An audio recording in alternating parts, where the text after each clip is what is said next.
आज हम लोग डिस्कस करने जा रहे हैं अपने क्लास 10th के सिविक्स में चैप्टर नंबर 4 नए वाले बुक जिसके पास होंगे सिविक्स का, उसमें चैप्टर नंबर आपका 3rd हो गया होगा। तो चैप्टर नंबर को लेकर आप लोग कंफ्यूज मत होइएगा, क्योंकि नए वाले बुक में चैप्टर नंबर ये आपका 3rd है और पुराने वाले बुक जिसके पास है उसमें चैप्टर नंबर 4 है। खैर, चैप्टर नंबर से हम लोगों को मतलब नहीं है, चैप्टर का नाम सेम होना चाहिए। चैप्टर का नाम है जेंडर, रिलीजन एंड कास्ट। तो इस तरीके से हम लोग आज ये कह सकते हैं कि आज हम लोग शुरू करने जा रहे हैं क्लास 10th के अंदर सिविक्स में एक और नया चैप्टर। चैप्टर का नाम है gender, religion and caste. Simple सा चैप्टर का नाम, बहुत ही सिंपल है। इसमें 3 टर्म है बेसिकली, ध्यान से देखा जाए तो एक है जेंडर। जेंडर का मतलब क्या होता है? मेल या फीमेल या फिर ट्रांसजेंडर। 3rd कैटेगरी यदि हम लोग बात करें तो मेल, फीमेल या फिर ट्रांसजेंडर। रिलीजन का बात करें तो हमारे इंडिया में 5-6 रिलीजन हैं, हालांकि 4 है जो कि बहुत ही प्रमुख हैं, जैसे हिंदू, मुस्लिम, सिख और ईसाई। ये 4 ऐसे रिलीजन हैं हमारे इंडिया में जो कि बहुत ही बड़े लेवल पे है। और जैन भी हैं, बुद्ध भी हैं, लेकिन इनका संख्या हमारे इंडिया में बहुत ही कम है। लेकिन मेजर हमारे पास कितने हैं? 4 हैं। हालांकि धर्म हमारे पास बहुत सारे हैं, रिलीजन बहुत सारे हैं, लेकिन मेजर हमारे पास 4 हैं, हिंदू, मुस्लिम, सिख और ईसाई। ठीक है, आगे बढ़ते हैं। फिर कास्ट। कास्ट तो आप जानते ही हैं। और ये कास्ट जैसे हम लोग बोलते हैं ना अपने आम भाषा में, कोई यादव है, कोई मिश्रा है, तो कोई शर्मा है, कोई राजपूत है, तो कोई मोदी है, तो कोई बनिया है। इस तरीके से हमारा कास्ट है ना। तो ये बेसिकली इस चैप्टर में हम लोग बात करेंगे 3 चीज़ों के ऊपर। पहला जेंडर के ऊपर, यानी कि मेल और फीमेल दोनों के ऊपर हम लोग बात करेंगे। रिलीजन के ऊपर भी बात करेंगे हम लोग, हिंदू, मुस्लिम, सिख, ईसाई सब के ऊपर भी बात करेंगे। और कास्ट जो हम लोग बोलते हैं अपना, हालांकि किसी कास्ट का नाम यहाँ पे नहीं लिया जाएगा चैप्टर में, क्योंकि एनसीईआरटी में लिखा नहीं गया, लेकिन हम समझाने के लिए आपको कह रहे हैं कि कास्ट का सिंपल सा मतलब क्या समझते हैं हम लोग। हम लोग जो अपने सोसाइटी में वर्ड इस्तेमाल करते हैं, जैसे यादव, मिश्रा, है ना, यदुवंशी, राजपूत, ये सब हमारा कास्ट है। ठीक है, चलो इन्हीं के बारे में हम लोग इस चैप्टर में पूरे तौर पे बात करेंगे। और सबसे पहला, चूंकि हम लोग एनसीईआरटी के अकॉर्डिंग ही चल रहे हैं, तो सबसे पहला टॉपिक जो है आपका वो है जेंडर एंड पॉलिटिक्स। यानी कि हम लोग इसमें बात करेंगे जेंडर के बारे में, मेल और फीमेल के बारे में, और पॉलिटिक्स के बारे में भी बात करेंगे। अच्छा, यहाँ पे पॉलिटिक्स कौन सा पॉलिटिक्स? वो नेताजी वाला पॉलिटिक्स नहीं। पॉलिटिक्स का मतलब यहाँ पे ये है कि मेल और फीमेल के साथ किस प्रकार का रेस्ट्रिक्शन है, किस प्रकार का उसको छूट मिला हुआ, इस प्रकार का। जैसे आपको पता है हमारा इंडियन सोसाइटी ऐसा सोसाइटी है जहाँ पे मेल को ज़्यादा प्रेफरेंस दिया जाता है और फीमेल को कम प्रेफरेंस दिया जाता है। तो यहाँ पे एक तरीके से क्या चल रहा है? पॉलिटिक्स ही तो चल रहा है। लेकिन पॉलिटिक्स का मतलब आप हमेशा केवल वो नेताजी वाला, चुनाव वाला, भाषण वाला ये सब मत समझिए। पॉलिटिक्स का मतलब होता है तरीके से जो भेदभाव किया जा रहा है, जो अंतर प्रोड्यूस किया जा रहा है, वो चीज़। तो इसमें हम लोग बात करेंगे मेल और फीमेल के बारे में। और सबसे बड़ी बात हम लोग इसमें देखेंगे कि किस तरीके से हम लोग मेल को और फीमेल को ट्रीट करते हैं अपने इंडियन सोसाइटी में। ठीक है, चलिए। और सबसे पहला हमारा इसमें है जेंडर डिवीजन क्या होता है, बहुत इंपॉर्टेंट। एक एक करके हम डिस्कस करते चलेंगे। ठीक है, gender division refers to the division based on gender of a person और discrimination against a person on the basis of gender. Gender division का सिंपल सा मतलब ये समझो, जैसे हम लोग बोल देते हैं ना कि ये लड़की है या फिर ये लड़का है। ये जेंडर में आप क्या कर रहे हो? बेसिकली डिवीजन ही तो कर रहे हैं। जेंडर मतलब लिंग, सिंपल सा। और उसमें हमारा क्या होता है? एक पुल्लिंग या तो एक स्त्रीलिंग, सिंपल सा कहे, आम भाषा में बात करें हिंदी में तो। लेकिन जेंडर डिवीजन का मतलब सिंपल सा होता है कि किसी भी पर्सन को डिवाइड कर देना उसके जेंडर के बेसिस पे। जैसे मान लीजिए कि आपके क्लास में दोनों पढ़ते हैं, लड़के लड़कियां दोनों पढ़ते हैं, तो इसका मतलब क्या है? वहां पे आप, हालांकि बहुत सारे स्कूल में ऐसे होते हैं जहाँ पे बेंच पे लड़के लड़की एक साथ बैठते हैं, लेकिन बहुत सारे ऐसे स्कूल हैं जहाँ पे लड़कियों का अलग होता है बैठने का सिस्टम और लड़कों का अलग होता है। एक तरीके से वहाँ पे प्रिंसिपल ने क्या कर दिया या फिर आपके क्लास टीचर ने क्या कर दिया? जेंडर के बेसिस पर लड़कों का अरेंजमेंट अलग कर दिया और लड़कियों का अलग कर दिया।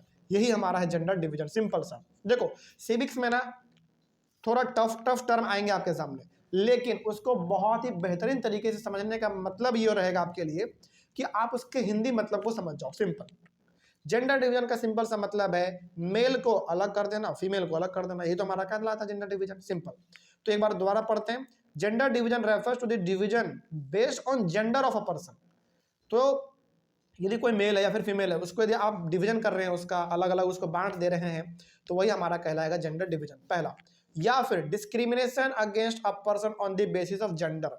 अच्छा, कई बार ना ऐसा भी होता है कि जेंडर के बेसिस पर, यानी कि मेल है या फिर फीमेल है, इस बेसिस पर भी कई बार भेदभाव हो जाता है। और इंडियन सोसाइटी ऐसा सोसाइटी है जहां पे जेंडर के ऊपर भेदभाव तो होना ही है। जैसे आपको पता है इंडियन सोसाइटी में फीमेल को उतना ज़्यादा वैल्यू नहीं दिया जा रहा है, मेल को थोड़ा सा वैल्यू ज़्यादा मिलता है ना। इस तरीके को हम लोग क्या कहेंगे, जेंडर डिवीजन कहेंगे। सिंपल। आगे बढ़ते हैं।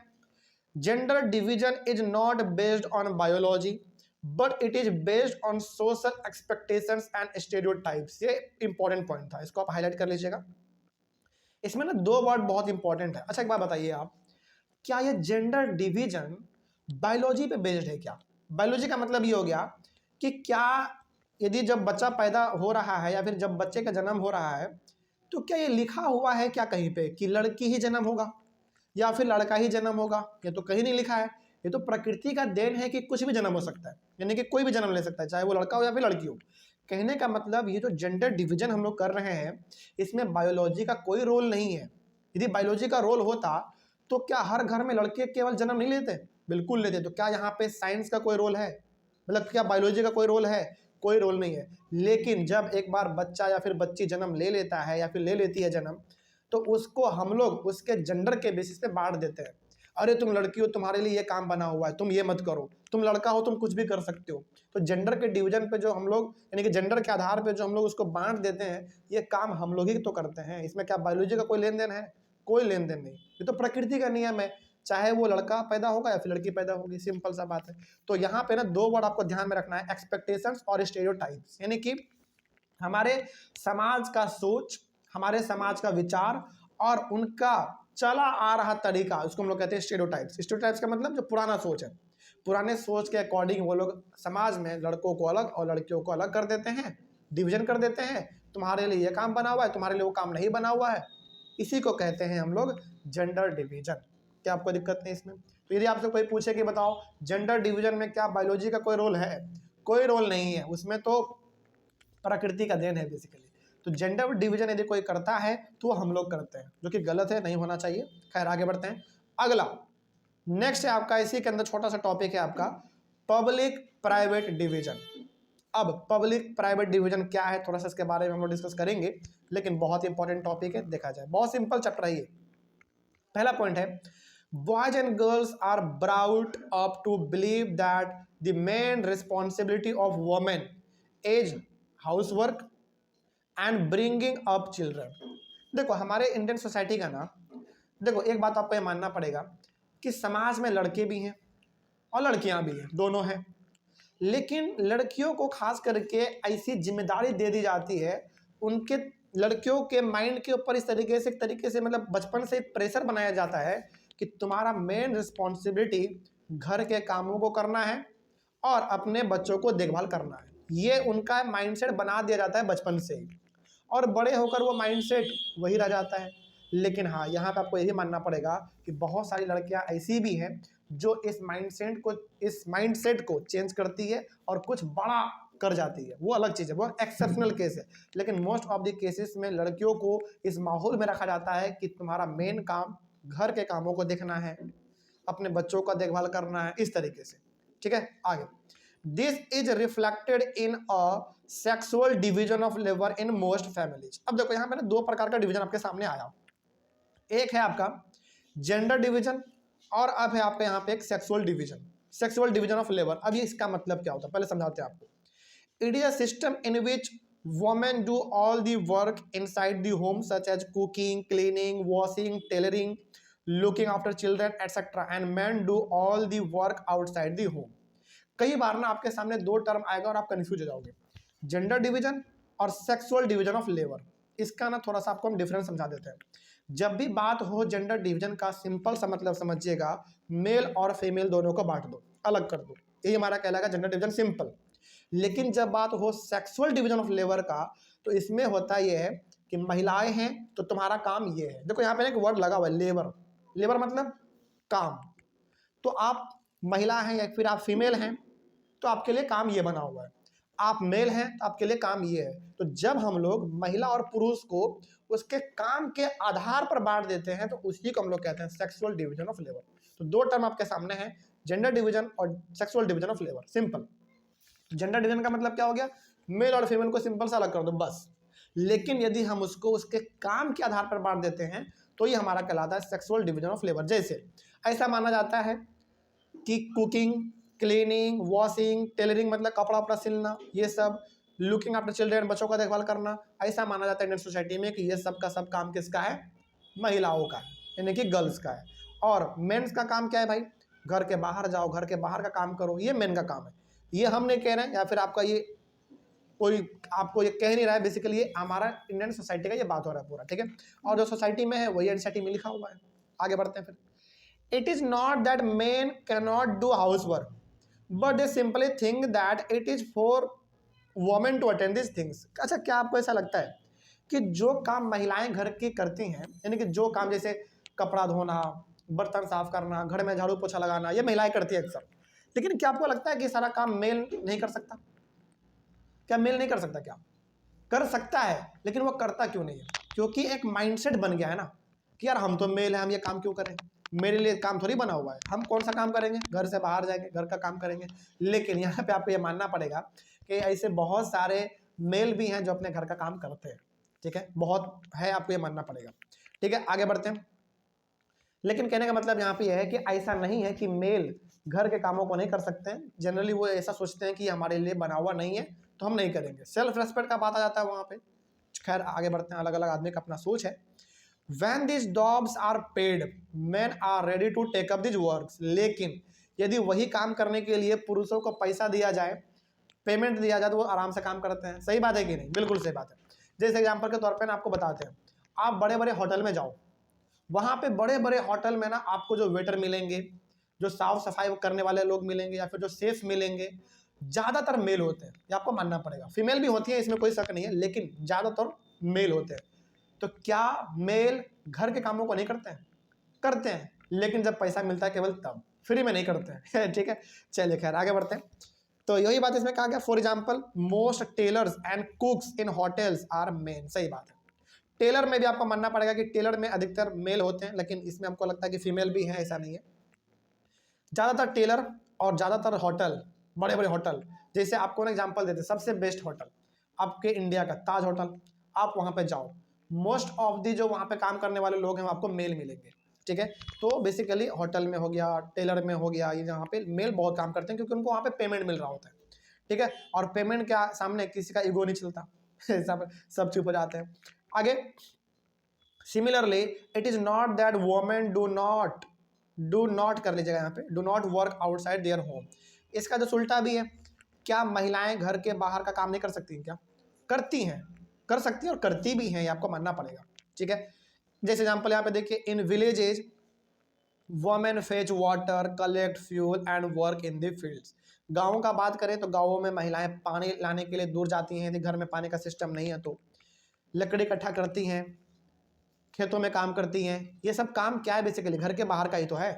तो महिलाएं घर के अंदर का भी काम कर सकती हैं, बाहर का भी कर सकती हैं। उसी प्रकार से पुरुष भी घर का काम कर सकते हैं और बाहर का काम कर सकते हैं। लेकिन एक सोसाइटी का जो माइंडसेट है उसके वजह से लोग करना नहीं चाहते, ठीक है। आगे बढ़ते हैं। इन अर्बन एरियाज, शहरों का बात करें तो poor women work as domestic helper in middle class homes while middle class women work in offices. शहर का बात करें तो शहर में जो गरीब महिलाएं हैं वो ज़्यादातर एक हेल्पर के तौर पे काम करती है उनके घर में, जो मिडिल क्लास के लोग होते हैं।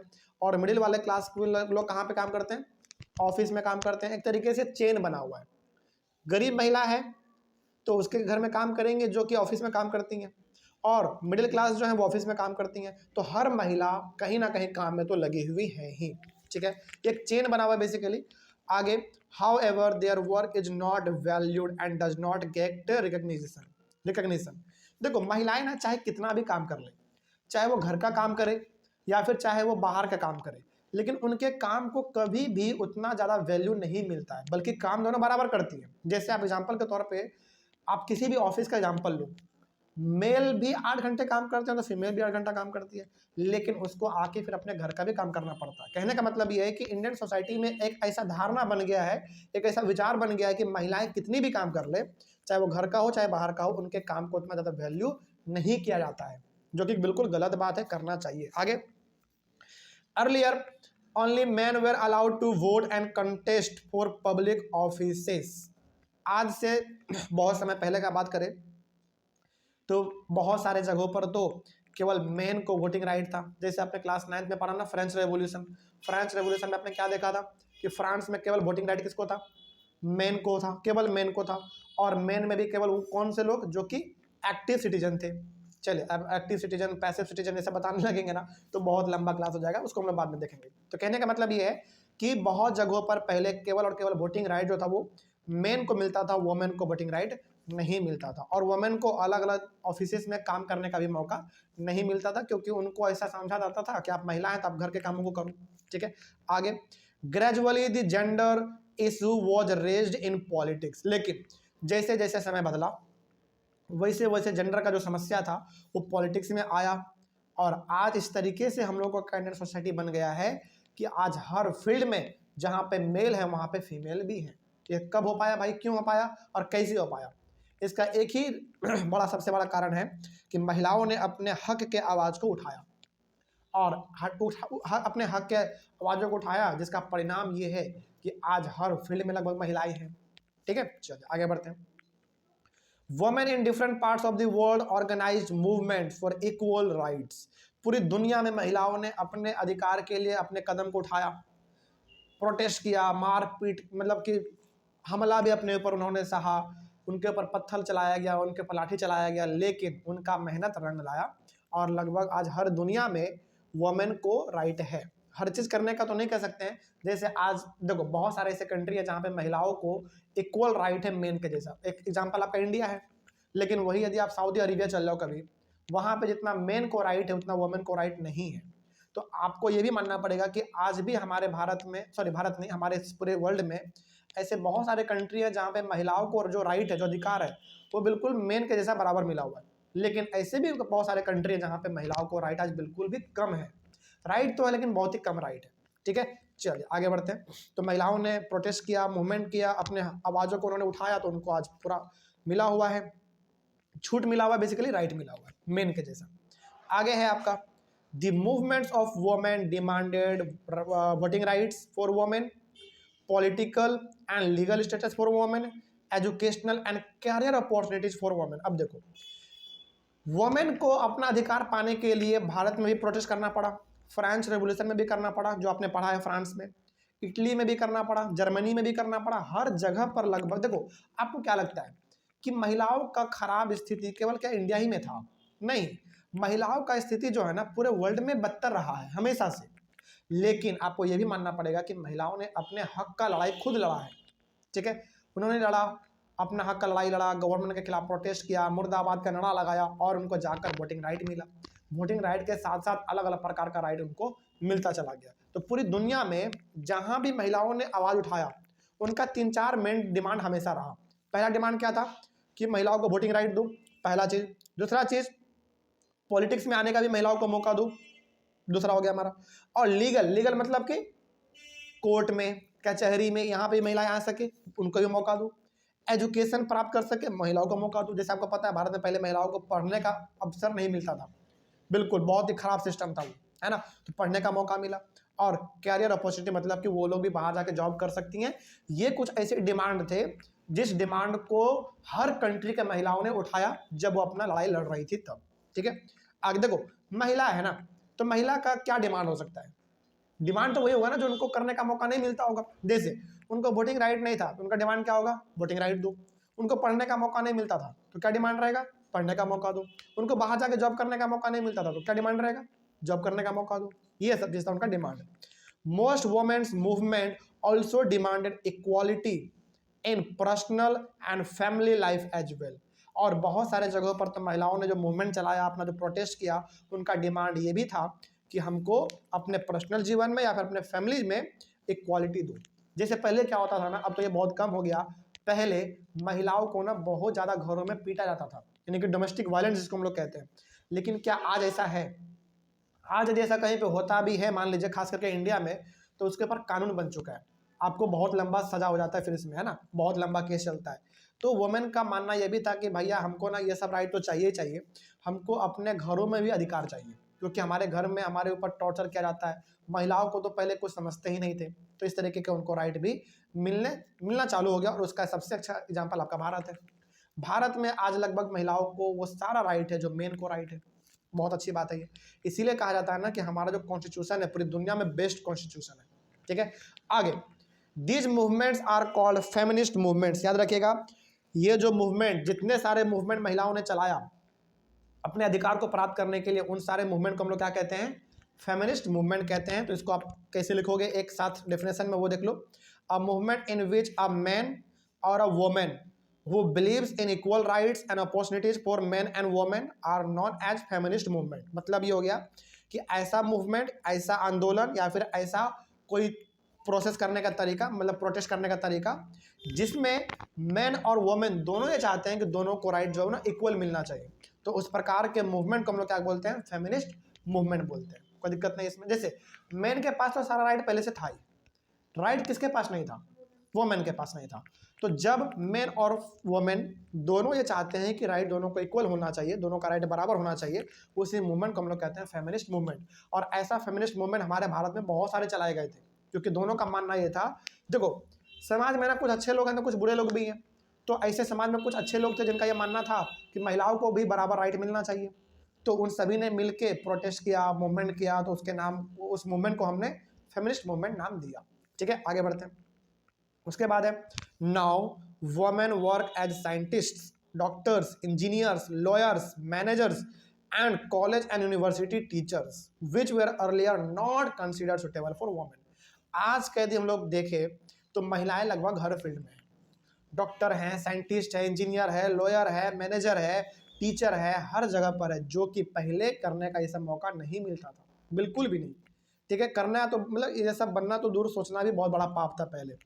आगे, in some parts of the world like Scandinavian countries such as Sweden, Norway and Finland, the participation of women in public life is very high. यहाँ पे हम लोग यदि 3-4 कंट्री का बात करें तो स्वीडन हो गया, आपका नॉर्वे हो गया, फिनलैंड हो गया, इन सभी को हम लोग एक साथ कहते हैं स्कैंडिनेवियन कंट्री। याद रखिएगा, इन तीनों को हम लोग एक साथ कहते हैं स्कैंडिनेवियन कंट्री। और यहाँ पे महिलाओं का जो पार्टिसिपेशन है, यानी कि महिलाओं का जो रोल है पब्लिक लाइफ में, वो बहुत ज़्यादा है। आप इसको ये भी कह सकते हैं कि यहाँ की महिलाएं बहुत ही ज़्यादा एक्टिव हैं अपने अधिकार को लेकर। बहुत अच्छी बात है ये। But still our country is a male dominated country, means patriarchal society. लेकिन बात करें इंडिया का, तो इंडिया आज भी जो है ना एक मेल डोमिनेटेड कंट्री है। देखो हमारे इंडिया में ना बहुत सारी ऐसी चीज़ें हैं जो कि केवल पेपर पे लिखा हुआ है, हकीकत लाइफ में वो चीज़ अप्लाई नहीं होता है। जैसे आपको पता है कि इंडिया में बराबर अधिकार है महिलाओं को और पुरुष को, लेकिन क्या आपको प्रैक्टिकल लाइफ में देखने को मिलता है, बताइए? कहीं पे देखने को मिलता होगा तो कहीं पे ये बहुत ही मिसिंग है। तो बहुत सारी चीज़ें हमारे ऐसे हैं जो कि संविधान में लिखा हुआ तो है, लेकिन प्रैक्टिकल लाइफ में वो देखने को मिलता हम लोगों को नहीं है। आज भी आपको ये मानना पड़ेगा कि इंडिया को हर इंसान मेल डोमिनेटेड ही जानता है। कहने का मतलब यहाँ पे ये हो गया कि यहाँ पे ज़्यादा जो रोल है हर सेक्टर में, लगभग हर फील्ड में, वो ज़्यादा रोल किसका है, मेल का है। हालांकि महिलाएं भी उस सेक्टर में है, लेकिन ज़्यादातर संख्या किसका है, मेल का है। और इसमें हमारा और आपका गलती नहीं है, बल्कि इसमें पूरे हमारे सोसाइटी की गलती है, क्योंकि सोसाइटी का जैसा माइंड होगा वैसा ही कंट्री बनेगा ना, ऑब्वियस सी बात है।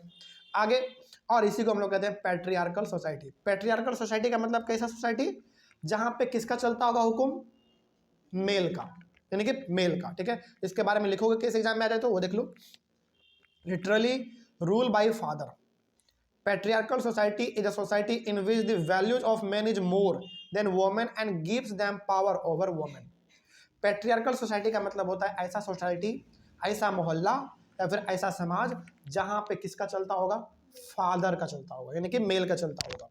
और बेसिकली मेल का चल रहा है, इसका मतलब ये है कि वुमेन का अधिकार क्या है, बहुत उसके सामने कम है, बहुत ही कम है। वही बात इसमें लिखा हुआ था। तो पैट्रियार्कल सोसाइटी का मतलब होता है ऐसा सोसाइटी जो कि मेल डोमिनेटेड है, मतलब कि जो बेसिकली मेल का हक चलता है उसमें। बस ये हो गया हमारा पैट्रियार्कल सोसाइटी। इसमें एक दो टर्म और आया था, वो भी आप समझ लीजिएगा। फेमिनिस्ट मूवमेंट मतलब वो मूवमेंट जो कि महिलाओं ने अपने अधिकार के लिए चलाया था, और उसको सपोर्ट महिलाएं भी करती थी और पुरुष भी करते थे, तो उस मूवमेंट को हम लोग फेमिनिस्ट मूवमेंट करते थे। उसके बाद और आया था इसमें एक दो टर्म, हाँ, सेक्सुअल डिवीजन ऑफ लेबर का मतलब क्या हो गया, जब हम लोग महिला और पुरुष दोनों को उसके काम के आधार पर बांट देते हैं तो वही हमारा कहलाता है सेक्सुअल डिवीजन ऑफ लेबर। और हमारा एक था जेंडर डिवीजन, इसका सिंपल सा मतलब है जेंडर के आधार पर बांट दो, मेल और फीमेल दोनों होगा, तो ये हो गया हमारा जेंडर डिवीजन। तो ये 4 इंपॉर्टेंट टर्म आपके सामने आए हैं अभी तक, तो इसको आप याद रखिएगा। आगे बढ़ते हैं। Women face disadvantage, discrimination and operation in various ways. अब देखो यहाँ पे ना हम लोग कुछ ऐसी चीज़ों के बारे में बात करने जा रहे हैं जो कि महिलाएं अपने एवरीडे लाइफ में फेस करती है। जैसे महिलाओं को इंडियन सोसाइटी में बहुत ज़्यादा नकारा जाता है। नकारने का मतलब क्या है? उनको उतना ज़्यादा वैल्यू ना देना। कोई भी घर में फैसला हो रहा है तो फैसला किसके पास रहेगा? अल्टीमेट मेल के पास, यानी कि जो फादर है उसके पास। कहने का मतलब ये है कि महिलाओं को अपने एवरीडे लाइफ में बहुत सारे समस्याओं से गुजरना पड़ता है।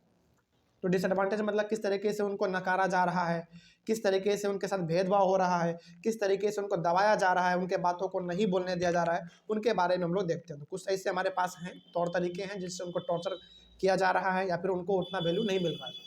तो पहला है आपका लिटरेसी रेट, सबसे इंपॉर्टेंट। तो इसको भी डिस्कस करते चलते हैं हम लोग एक एक करके।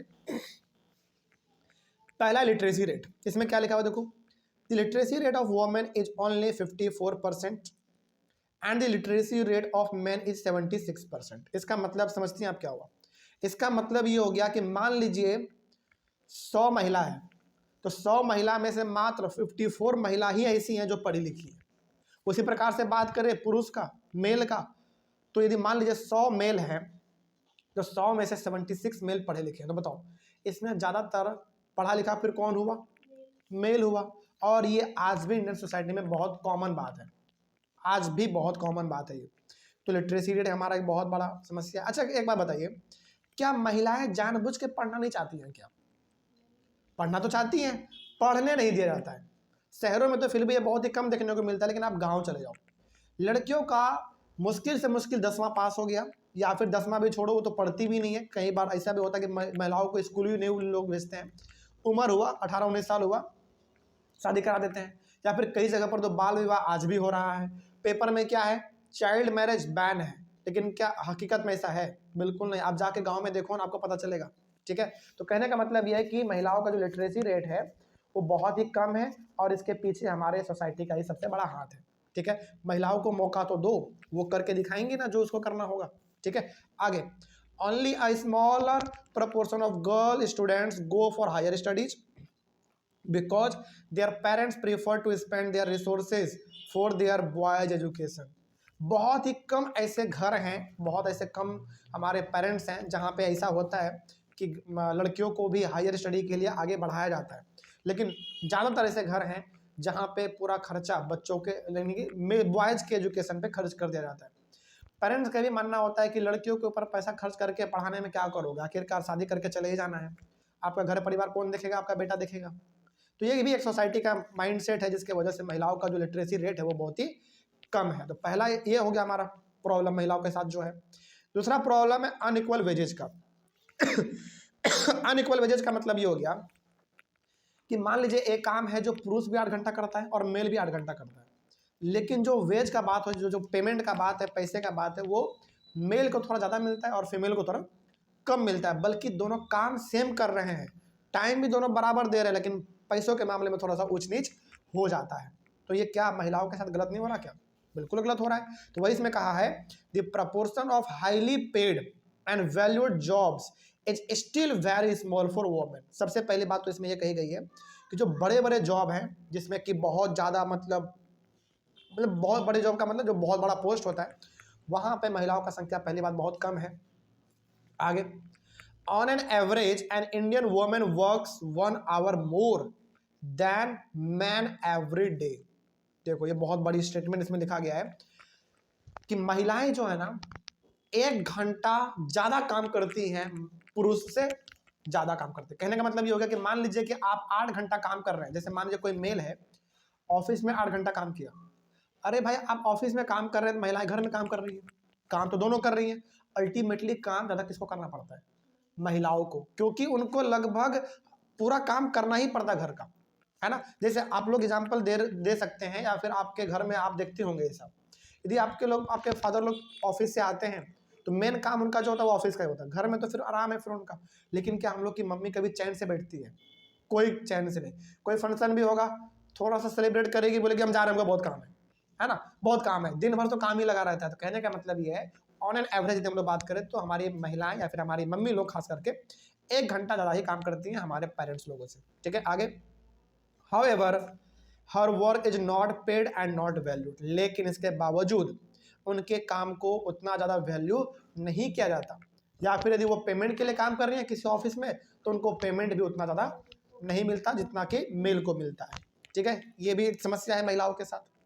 अगला है आपका थर्ड, पेड लेस का। पेड लेस का मतलब क्या हो गया, सिंपल सा बात बताओ। पेड लेस का मतलब पैसा कम मिलना, सिंपल सा बात है। The equal remuneration act of 1976 provides that equal wages should be paid to equal work. अब देखो 1976 में ना हमारे गवर्नमेंट ऑफ इंडिया ने एक नियम लाया था, उसका नाम था इक्वल रेम्यूनरेशन एक्ट। ये कब लाया गया था, 1976 में लाया गया था। इस एक्ट के तहत ये कहा जाता था कि जहां पे भी महिलाएं काम करेंगी और जहां पे पुरुष काम करेंगे, यदि दोनों सेम काम कर रहे हैं, दोनों टाइम भी सेम दे रहे हैं काम को करने के लिए, दोनों को पेमेंट भी क्या मिलेगा, सेम मिलेगा। इसीलिए आज आप किसी भी ऑफिस में चले जाओ, खास करके सरकारी ऑफिस में, महिला और पुरुष दोनों को जो पेमेंट है वो बिल्कुल बराबर मिलता है, बराबर काम के लिए। ठीक है, चल, लेकिन पहले ऐसा था क्या, 1976 से पहले ऐसा था, बिल्कुल नहीं था। ठीक है, आगे, however in almost all areas of work women are paid less than men even when both do exactly the same work. लेकिन इसके बावजूद, नियम कानून आने के बावजूद भी आज बहुत सारे जगहों पर आपको इसमें इनइक्वालिटी देखने को मिल जाएगा। बिल्कुल सही बात है। क्या आपको ऐसा नहीं लगता कि बहुत सारी चीजें हैं नियम कानून जो केवल पेपर पे है, हकीकत में तो वो बिल्कुल भी जीरो है। बिल्कुल सही बात इसमें कहा गया है। नियम तो हमारे पास है कि महिला और पुरुष दोनों को बराबर पेमेंट मिलना चाहिए, नियम है हमारे पास, कानून है, लेकिन हकीकत में ऐसा होता नहीं है। अच्छा, हकीकत में ऐसा कहाँ पर होता पता आपको, जो गवर्नमेंट ऑफिस वाले हैं, गवर्नमेंट ऑफिस जैसे आपका सचिवालय हो गया, पुलिस स्टेशन हो गया, दोनों जगह पे काम करते हैं, महिला पुरुष दोनों रहते हैं, तो वहां पे जो पेमेंट मिलेगा वो बिल्कुल दोनों को बराबर मिलेगा, क्योंकि वहां पे बात किसका हो जाता है, फिर कानून का बात हो जाता है। लेकिन क्या वही पेमेंट आपको गाँव में काम करने वाली महिलाओं को दिखेगा, नहीं दिखेगा, वहां पे भेदभाव दिख जाता है। ठीक है, ये हो गया हमारा तीसरा कारण। चौथा है आपका फोर्थ सेक्स रेशियो का। इसमें क्या देखो, in many parts of India parents prefer to have son and find ways to have the girl child aborted before she is born. हमारे इंडियन सोसाइटी का ना एक ऐसा माइंड पूरा तरीके से बदल गया है कि वो चाहता है कि हमारे घर में जो पहला बच्चा जन्म ले वो लड़का हो, दूसरा लड़की हो चलेगा, मतलब हर ये फैमिली चाहता है कि हमारे घर में कम से कम 2-3 बेटा तो होना ही चाहिए जो जनरेशन को आगे बढ़ाए। कहने का मतलब ये है कि वो सबसे पहले दी गर्ल्स और बॉयज में कुछ पसंद करेंगी तो वो बॉयज को पसंद करते हैं। बात समझ आ रही है, ये हर घर का लगभग कहानी है। भले ही वो कोई खुलेआम तौर पे बोल दे कि अरे यार बेटा हो या बेटी हो क्या फ़र्क पड़ता है, लेकिन कहीं ना कहीं अंदर में उसका कुछ और चल रहा होता है। मतलब कहने का मतलब ये कि अंदर में कुछ और है, बोल कुछ और रहा है। ठीक है, तो ये भी आपका ये है, मतलब ये हो गया कि इसमें ये कहा जा रहा है कि हर फैमिली चाहता है कि हमारे घर में कम से कम पहला जो बच्चा हो वो बॉयज हो बेसिकली। ठीक है, और अब तो पहले ना, अब तो ये सिस्टम बैन हो गया, लेकिन पहले एक और खतरनाक सिस्टम ये था कि माँ के कोख में बच्चों को पता कर लिया जाता था कि बच्चा मेल है और फीमेल है, और यह सिस्टम ने पहले बहुत चलता था। तो गवर्नमेंट को लगा कि यदि ऐसा चलता रहा तब तो हर घर में केवल मेल दिखेंगे, फीमेल तो 1-2 ही दिखेगा। ऐसे क्या हो जाएगा, बैलेंस नहीं बन पाएगा सोसाइटी में। इसीलिए इस सिस्टम को बंद करो, और इसीलिए आज हर जगह पर इस सिस्टम को बंद कर दिया गया है। यदि कहीं पर ऐसा होता है कि पहले ही बता देता है डॉक्टर कि मेल है या फीमेल है माँ के कोख में, तो उसके ऊपर बहुत ही कार्रवाई होती है। मतलब ये आज इलीगल है, कोई डॉक्टर आज ये नहीं कर सकता। ठीक है, आगे बढ़ते हैं। This lead to a decline in child sex ratio. अब देखो चाइल्ड सेक्स रेशियो का मतलब क्या होता है, नंबर ऑफ गर्ल चिल्ड्रेन पर 1000 बॉयज, ये होता है हमारा इसका मतलब, in the country to merely 1904। इसका मतलब क्या है, इसका मतलब ये समझो, सेक्स रेशियो का सिंपल सा मतलब है कि 1000 बॉयज पर कितने गर्ल्स हैं, सिंपल सा बात है। इसी को हम लोग कहते हैं चाइल्ड सेक्स रेशियो। और यहाँ पे क्या कहा गया है, 1914। जैसे मान लीजिए कि 1000, जैसे एक साल में मान लीजिए कि एक साल में 1000 बच्चों ने जन्म लिया, यानी कि बॉयज ने, फीमेल्स का जो संख्या है वो मात्र 914 ही है। सोचो, यानी कि मान लीजिए आप इसको ऐसे समझो चाइल्ड सेक्स रेशियो को कि एक साल में 1000 बॉयज ने जन्म लिया, लेकिन एक साल में गर्ल्स ने कितना जन्म लिया, मात्र 914। तो क्या ये एक बैलेंस को दिखा रहा है क्या, बिल्कुल नहीं, मेल ज़्यादा तो फीमेल कम है। और इसका सबसे बड़ा कारण है आपका वही वाला सिस्टम, अब तो बहुत बैन हो गया, लेकिन कहीं पर इलीगल तरीके से अभी भी चलता होगा, बिल्कुल चलता ही होगा। ऐसा थोड़ी है कि सोसाइटी पूरी तरीके से बदल जाए, ऐसा नहीं होने वाला। कहीं पर तो ये होता ही होगा, लेकिन ये बहुत ही गलत है, पकड़े जाने पर फिर इसके ऊपर बहुत ही कार्रवाई होती है। ठीक है, तो ये हमारा चौथा हो गया। तो ये कुछ ऐसे कारण थे जिनके वजह से महिलाओं को बहुत ज़्यादा समस्या झेलना पड़ता है हमारे खास करके इंडियन सोसाइटी में। ठीक है, चलिए आगे बढ़ते हैं। उसके बाद है आपका देयर आर, अच्छा ये तो कुछ अलग पॉइंट है, फिर यहाँ पे यहाँ तक हमारे खत्म हो गया। अगला पॉइंट कुछ है, there are reports of various kinds of harassment, exploitation and violence against women. अब देखो, आप ना कभी भी, मतलब कभी भी आप न्यूज़पेपर देखो, टीवी चैनल देखो या फिर आप रेडियो को सुनो, तो आपको वहाँ पे कभी ना कभी, मतलब कि हर वक्त लगभग आपको ये न्यूज़ दिख ही जाएगा कि जहाँ पे महिलाओं के ऊपर कुछ टॉर्चर टाइप का रिपोर्ट आ रहा हो। जैसे आप कोई भी न्यूज़ चैनल उठा के देखो, हालांकि पेपर में तो ये बहुत ही कम होता है, आप न्यूज़ चैनल उठा के देखो, कोई भी चैनल आप खोलो, वहाँ पे ये जरूरी, मतलब ये कंपलसरी है कि महिलाओं का केस तो आना ही है। कई बार ऐसा होता है कि महिलाओं को घर में पीटा जाता है, हरासमेंट किया जाता है। हरासमेंट मतलब टॉर्चर करना, एक्सप्लॉइट मतलब गलत तरीके से उसका इस्तेमाल करना, वायलेंस करना, मारना पीटना, ये सब लगभग हर जगह पे आम बात हो गया है आज। लेकिन हाँ, आपको यहाँ पे ये भी मानना पड़ेगा कि आज इसमें बहुत ज़्यादा कमी भी आई है। क्यों कमी आई है पता है? क्योंकि नियम बहुत ही ठोस है इसके नीचे। इसके पीछे जो नियम है ना, बहुत तगड़ा नियम है। यदि महिला जाके केवल पुलिस स्टेशन में ये कह दे कि हमारे ऊपर टॉर्चर किया जा रहा है, तो आपको बाद में देखेगा, अरेस्ट पहले कर लेगा, है ना। ये बहुत अच्छा कानून है इसके पीछे। आगे बढ़ते हैं, और ऐसा कानून होना चाहिए था। Particularly urban areas have become unsafe for women. बात करें यदि शहरों का, तो शहर में जो वुमेन है खास करके, वो बहुत ही ज़्यादा सेफ नहीं है।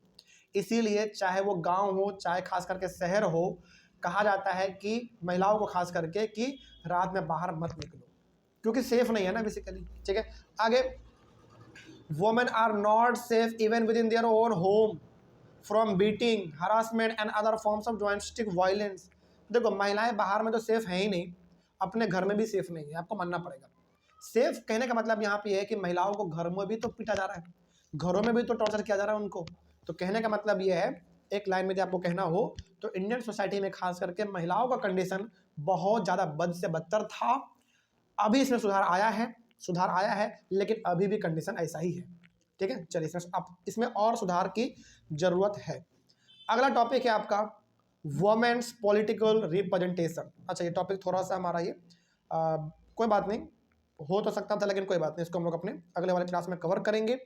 और क्लास अच्छा खासा बड़ा हो गया, इसलिए हम लोग इसको कल कर लेंगे। ठीक है, तो अगला टॉपिक होगा हमारा वुमेन्स पॉलिटिकल रिप्रेजेंटेशन, और उसके बाद फिर हम लोग अलग अलग टॉपिक और शुरू करेंगे, रिलीजन, कम्युनलिज्म एंड पॉलिटिक्स, ये सब भी हमारा टॉपिक है। तो अगले वाले क्लास में हम लोग मिलेंगे। Thank you very much and have a nice day.